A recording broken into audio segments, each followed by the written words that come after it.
Well, today may be the first day of fall, but our tropical map is lit up like a Christmas tree, to put it mildly. We've got 2 named storms, 3 potential storms out there, a moderate chance of development, low chance, and a high chance over towards the Caribbean. But first, let's talk about Hurricane Fiona, as we were just talking about in Puerto Rico, bringing the flooding rains. It's now working its way towards the north-northeast at about 13 miles an hour. Look at the eye on this thing this morning. It's still fairly large in size as it pulls away from the islands. It's a Category 4 hurricane with winds of 130 miles an hour. And the plan is for it to pass Bermuda there to the west as a Category 3 before finding its way up into the maritime Atlantic, potentially coming on shore in Canada as a hurricane strength storm, but not necessarily a hurricane because it loses those tropical characteristics. We've also got Tropical Storm Gaston, winds of 65 miles an hour. It's just going to kind of meander around near the Azores, become a remnant low, and not be a concern for us here in the United States. But what we are watching is this. Invest 98L. It's not too far away from the Venezuelan coast this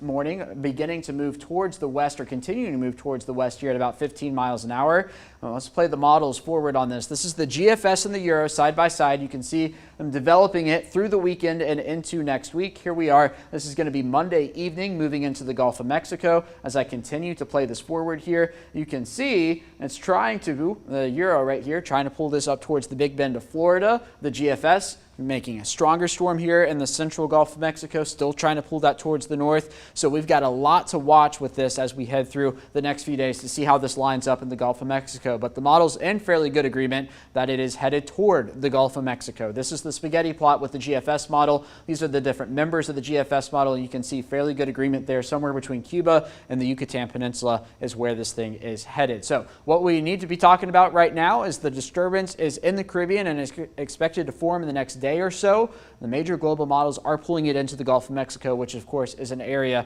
that we tend to watch fairly closely for this time of year.